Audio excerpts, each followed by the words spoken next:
actually did. All right, here we go. I had cataract surgery like a couple years ago, and I elected to be able to see distance because I never wanted to I wanted to have perfect vision at night. And sometimes I may have to just pick up my paper, so forgive me. And then I may have to put on my glasses. At the time it's really big, but here we go. There's something really special about seeing a mother watching her child. Oh, I gotta do this clicker thing. I just think this is gonna happen automatically. Tell me which button to push.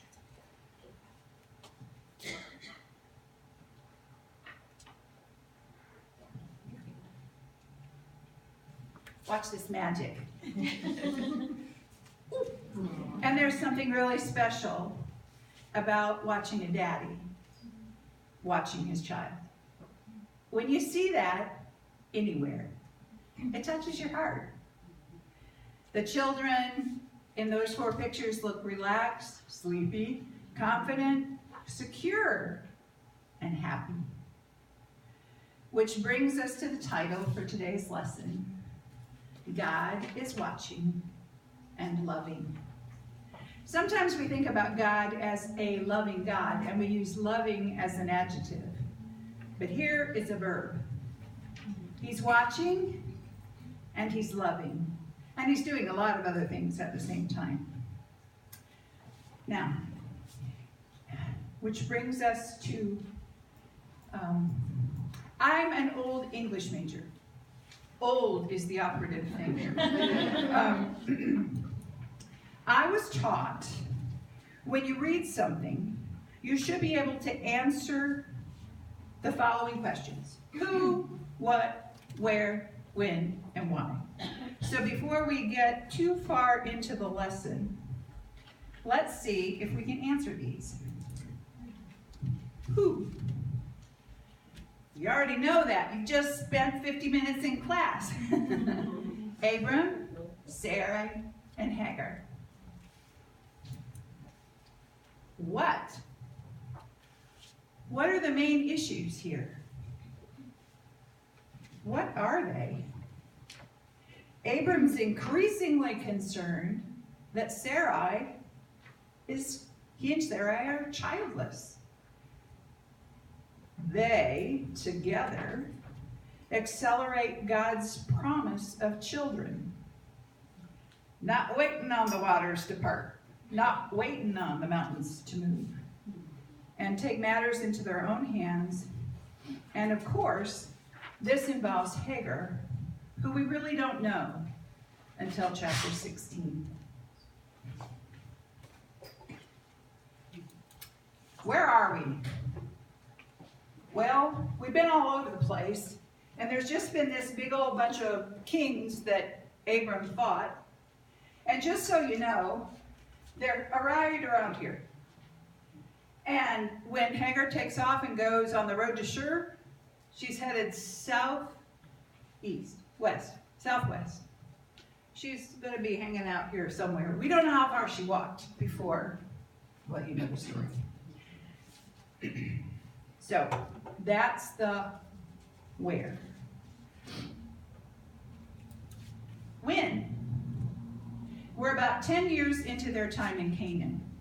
So, a good deal of that time they spent warring with the kings we heard about last week.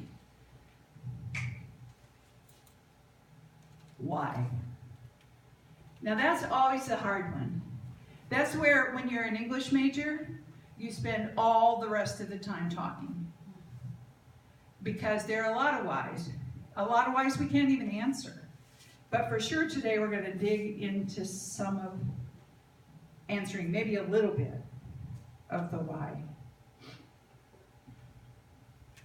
If you don't remember anything from the teaching today, remember this. God is watching. He sees our need, different as they all are, and especially when we're afraid. And he pours out just what we need, just when we need it. Now, the just when we need it, just so we talk about this a little bit, is kind of his perspective versus our perspective sometimes, right? We're not prescient. We can't see what God has planned and why he isn't intervening when we think he needs to intervene. But it's just when we need that. And you saw that when you studied the lesson today. So try to remember that, because it's really encouraging. When you're down, it's like God didn't disappear. He really didn't disappear. Okay. So we begin with Abram, who had been just through fighting a bunch of kings. He stood up to the king of Sodom. He did some pretty miraculous kinds of things. He rescued Lot, and he came home. And he got to come home. But he was still childless, and everything about that seemed to niggle at him. There were other fears too. What if the kings come back? I mean, those were a powerful bunch of guys with a lot of men. But God came to Abram. Note that. God came to Abram and listened to him and listened to his questions. Seems God saw three major things. And this first one, I can really put myself into. God saw that Abram assumed that his steward or his servant would inherit everything because Abram was childless and likely to remain that way. God's answer to that dilemma that Abram was sure was the case and that he was really worried about, he told Abram that was a wrong assumption. Abram didn't know for a fact that he would die childless, and he didn't know for a fact, therefore, his steward would inherit everything that was his. Abram assumed all that God told Abram. His assumption was wrong. His servant would not inherit what belonged to Abram. So, what did we learn from that, just that little bit, that you could use next time you face a similar situation? I bet there is no one in this room that does not make assumptions. Seriously, think about that. Why do we assume? What are we holding back? What are we really, the major question is, what are we afraid of? Really? 2, assurance.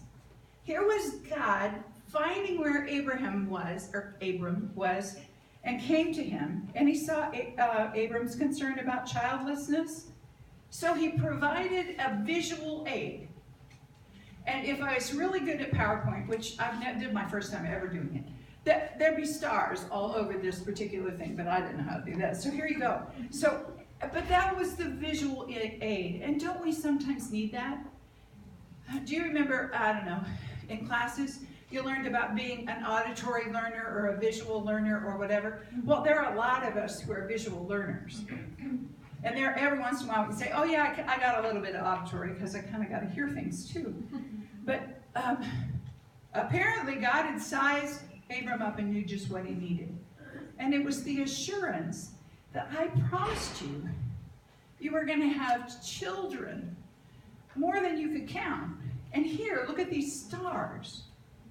And of course we know from what you read that as a result of that visual aid and God's words, that Abram believed God. And God credited that to him, that belief to him, as righteous. So, what do we learn about the importance of godly assurance in belief? Now, that's kind of an intellectual question, but can't you just picture a child going down the slide for the second time, yelling to his mom, "You told me I could do it, and I did!" That's exactly what happened to Abram. Oh, that we could remember that God told us we could do it, and then we do. 3, God gave Abram a bunch of reminders. I don't know about you, but I need to be reminded of things all the time. Like, Anita said to me today, "Oh, here's the children's craft," and I'm thinking, I didn't make a slide for that. Oh dear, but it's okay. Life goes on, and you have Anitas in your life, and everything is fine. Well, at this time, Abram needed a conversation with God, and God provided it, and he provided reminders. Remember the promises I gave you? Remember what I said before? God reminded Abram of his promise, his covenant, to make Abram a great nation. Now, do you think Abram knew what that meant? I'm not sure. I would know. God went into detail about the 400 years this would take and a lot of other kind of frankly frightening stuff, and personally promised Abram that in death he would go in peace and be buried at a good old age. And somehow that was reassuring. It was comforting. It was a reminder, I'm with you, I'm with you, I'm with you. And I'm even going to give you more details of exactly how I am with you. Which, as an aside, the importance of reading the scripture, each of us individually, is to be reminded of what we probably already know. What do you see about promises and reminders, even simple reminders, that you could put to use today? How could that, just being sensitive to reminders, how could that help a husband, a friend, a child, just to be reminded we miss them? I thought about my 3 grandkids in Perry. I miss them. I thought about my granddaughter in Berry College. I miss her. I thought about my 2 grandsons who live in Roswell but are so busy that I never see them. I miss them. I just need to tell them that. Do we need to remind our husband that we really love him? Our friend that we really love her? Or that we even remember to pick up their favorite ice cream on the way home? God saw Abram's fear and helped him walk through it. And God saw Hagar's fear and helped her through it. But to understand Hagar's fear, we gotta examine Sarai. Perhaps even the Sarai in us. Do you recognize she's there? Me too. Now I'm just going to read this because we know the story, and this is my brief interpretation. There were decisions to be made about, here, I got to do one more. There we go. There were decisions to be made about the childlessness, and since God wasn't doing anything or doing it fast enough, Sarai hatched a plan.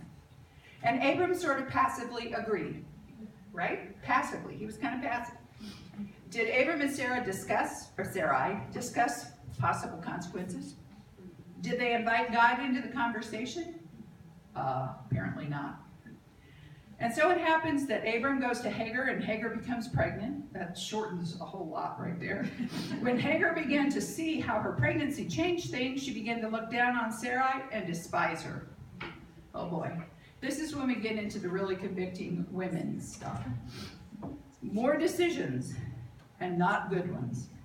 Sarai goes to Abram and blames him for Hagar's behavior. Not my fault, your fault. That didn't sit so well with Abram, so he told Sarai to do what she pleased with Hagar.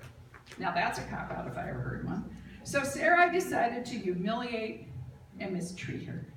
Does that about capture it? Mm-hmm.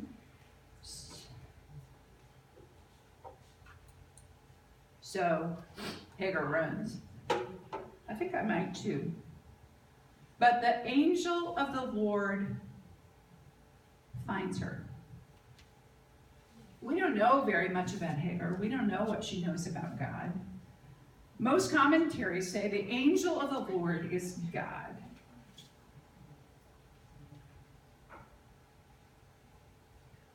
I think I'd have to go to the next one. I'm losing track. Yes.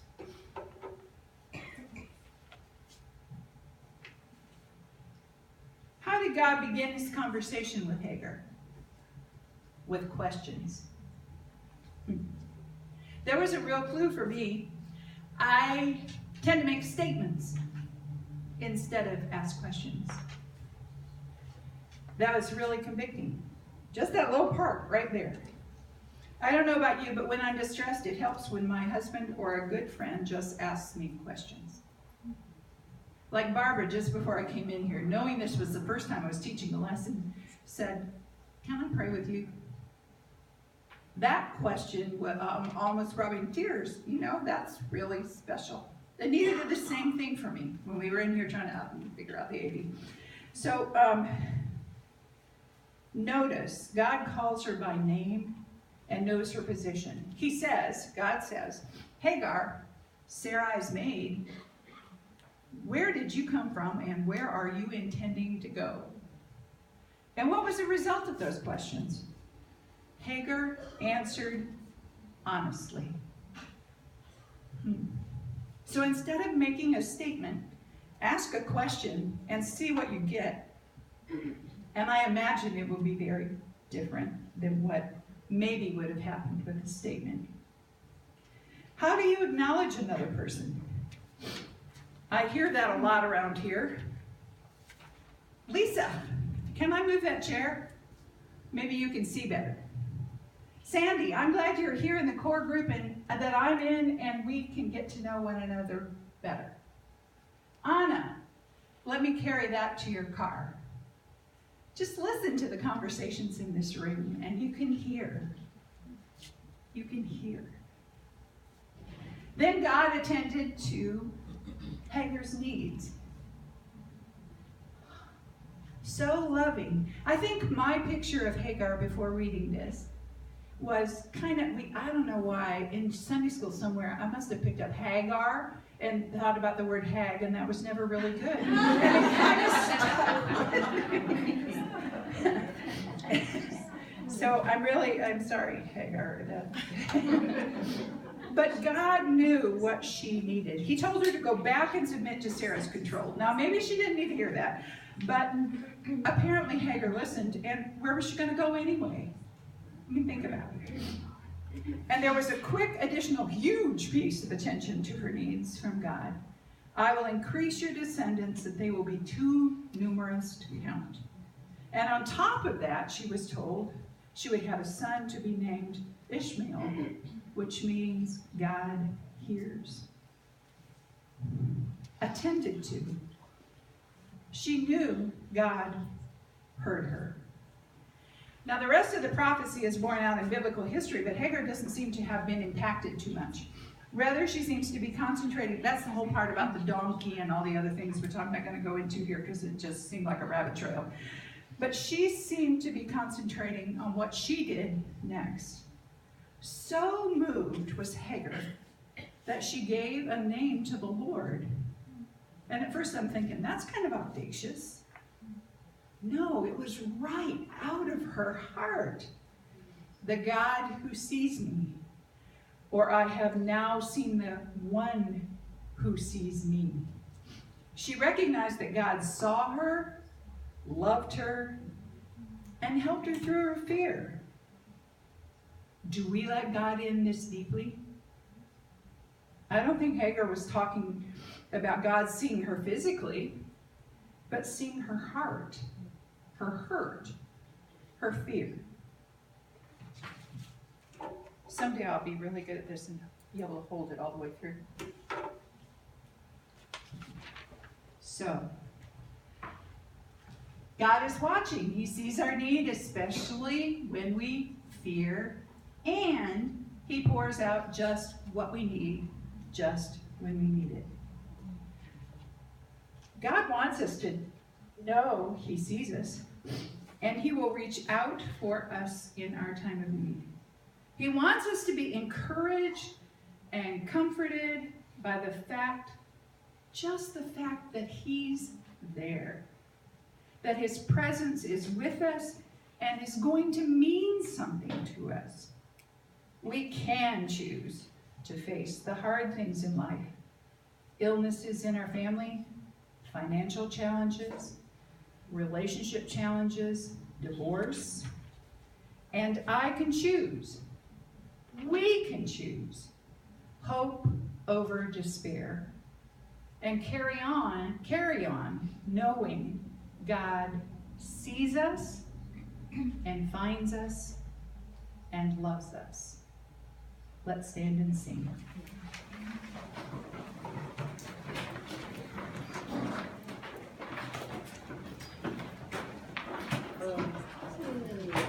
There we go. Holy, holy, holy, Lord God Almighty, early in the morning our song shall rise to Thee. Holy, holy, holy, merciful and mighty, God in three persons, blessed Trinity. Father, thank you so much that you see us. Not that you're looking at us to reprimand us, but you see us in love. You see our needs, you see our fears, and mostly you see our need for you. Help us to be attentive to that and to know that you're with us when we're driving in our car back home, when we're doing whatever we're doing this afternoon, to know that you are with us, that you see us, and help us be moved by just that fact that we can talk to you anytime. In Christ's name I pray. Amen.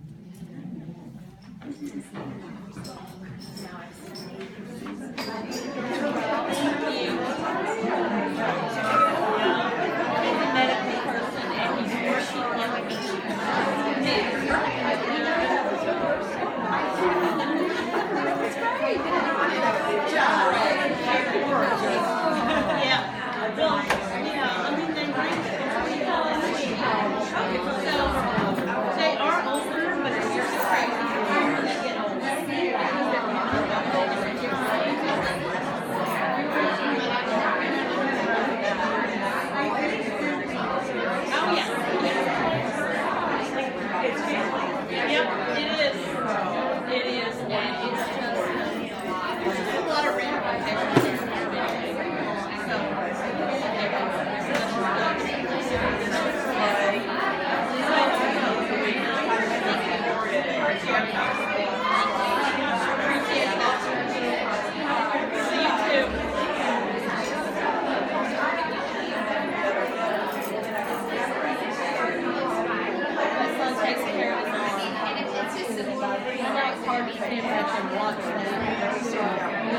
Because you know he's probably going to hurt himself, and then he's really going to